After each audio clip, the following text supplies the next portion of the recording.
इस वीडियो में आगे बढ़ने से पहले आप सभी लोग अच्छे होंगे उम्मीद करता हूं। और आज का इस वीडियो में आप सभी का बहुत बहुत स्वागत है और स्वागत है आप सभी का मेरे चैनल पर। तो वीडियो में आगे बढ़ते हैं, पर मैं सबसे पहले आप सभी को बताना चाहूँगा, वीडियो में आगे बढ़ने से पहले मैं आप सभी को एक बार बोलना चाहूँगा, अगर मेरे चैनल पर नए हैं तो मेरे चैनल को सब्सक्राइब करें और इस वीडियो को ज़्यादा से ज़्यादा शेयर करें।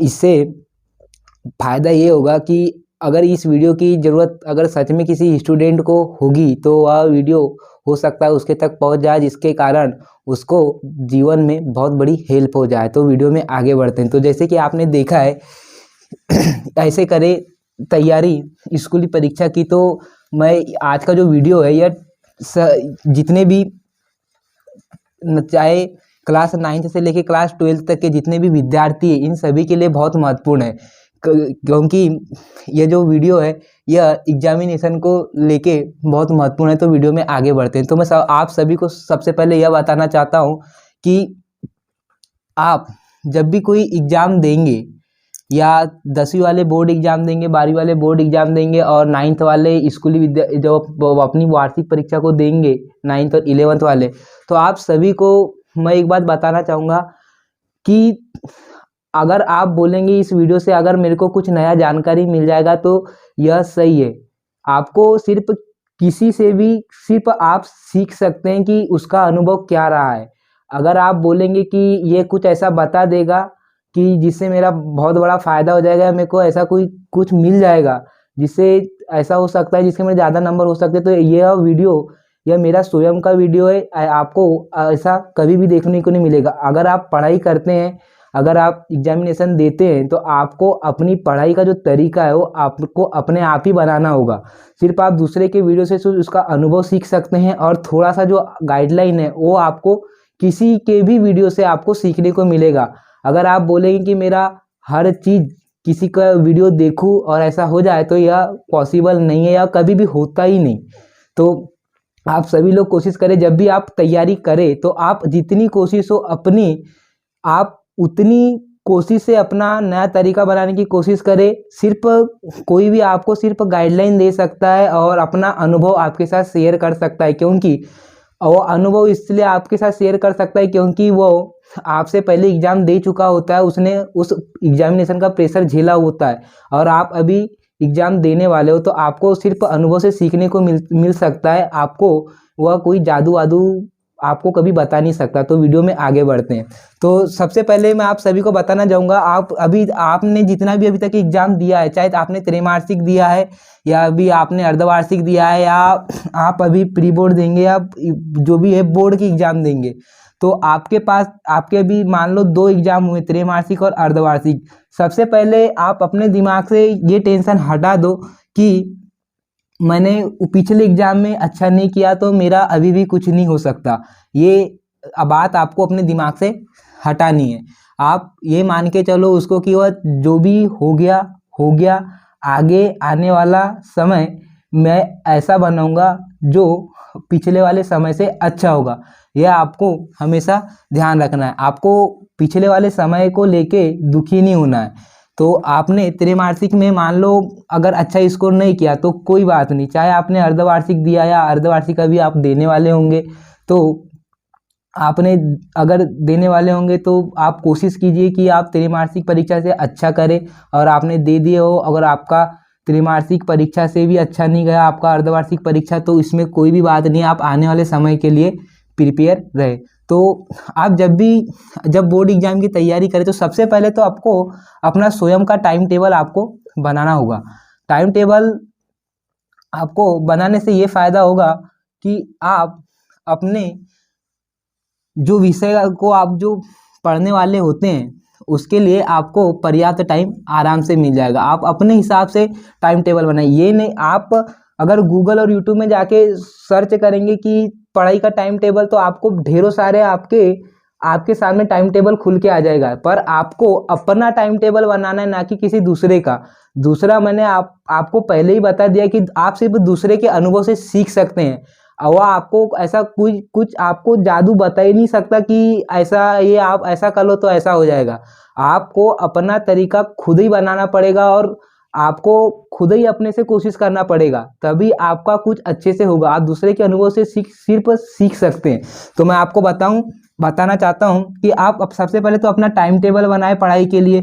टाइम टेबल में आपको पढ़ाई से संबंधित जितने भी आपके जो विषय हैं उसका टाइम डिसाइड करना है। सप्ते में 7 दिन होते हैं आपके, अगर 5 सब्जेक्ट है तो 5 सब्जेक्ट के हिसाब से टाइम बनाइए। 11th और 12th वाले विद्यार्थी, अगर आप 9th और 10th में हैं तो आपके पास 6 सब्जेक्ट होंगे, तो आप भी उसी हिसाब से अपना टाइम टेबल बनाइए और उसको फॉलो कीजिए। और फॉलो करने का मतलब ये नहीं कि आपने आज किया और छोड़ दिया, आपको ये गलती कभी भी नहीं करना है। अगर आपने टाइम टेबल अगर शिद्दत से बनाया है तो आप उसे कोशिश कीजिए कि उसके ऊपर थोड़े समय तक के चलने की कोशिश कीजिए, तो आपको इसका बहुत ज़्यादा फायदा देखने को मिलेगा।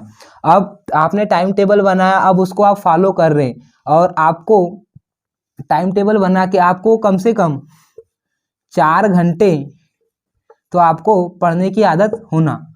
आपको 4 घंटे पढ़ने की आदत तो होना, यह कम से कम है।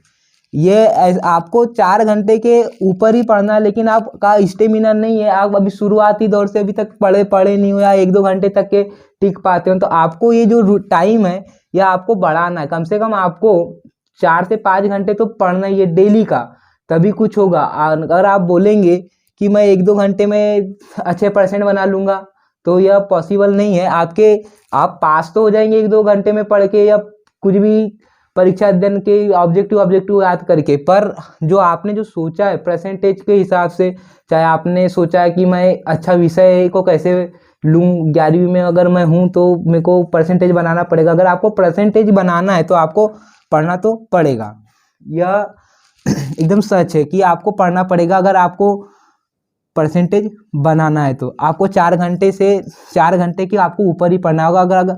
अगर आप उतना नहीं पढ़ सकते तो आपको फिर भी कम से कम में आपको 4 घंटे तो पढ़ने हैं, चाहे आप नाइट में पढ़ो, मॉर्निंग में पढ़ो या दोपहर में पढ़ो, उससे कोई भी दिक्कत नहीं है, वो आपका है। तो आपने टाइम टेबल बना, 4 घंटे बनाए। अब बात आती है तीसरे नंबर पे रिवीजन की। आप रिवीजन करते कितना है? आपको जितना ज़्यादा हो सकता है आपको उतना रिवीजन करना है। आपको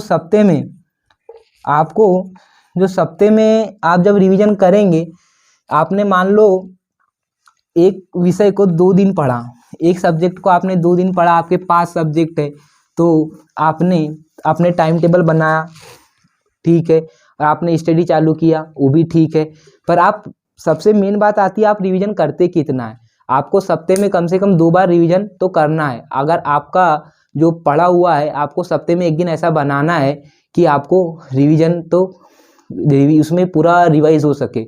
कम से कम आप जितना ज़्यादा रिवाइज करेंगे आपको उतना ज़्यादा फायदा होगा। अब रिवीजन करने के साथ साथ आपका जो प्रश्न है, जैसे 5 नंबर के प्रश्न आते हैं, आप जब लिखने वाले आते हैं, बड़े बड़े आपको पॉइंट में लिखना पड़ता है 11th और 12th वाले विद्यार्थी को, तो आप उसको रिवीजन के साथ लिख के देखे थे। इससे आपको फायदा ये होगा कि आपकी लिखने की स्पीड भी अच्छी बढ़ेगी, आपकी राइटिंग भी सुधरेगी और आपका रिवीजन भी बहुत अच्छे से हो जाएगा।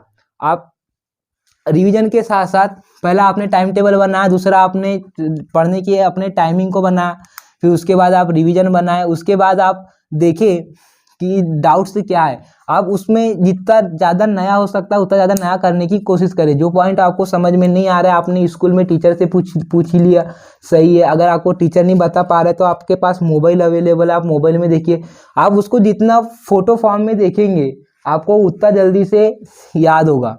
तो आप कोशिश कीजिए कि आप जब भी उसे पढ़ें तो उसे फ़ोटो के रूप में देखें। अगर आपको कोई नई चीज़ दिखती तो उसका फ़ोटो देखें। अगर मोबाइल में तो हर चीज़ अवेलेबल, आप गूगल में जाके सर्च करें कि इसका फ़ोटो क्या होता है, कुछ भी नाम आपने सर्च किया उसका फ़ोटो आ जाएगा आपके पास, तो आपको एकदम पूरी तरह से क्लियर हो जाएगा।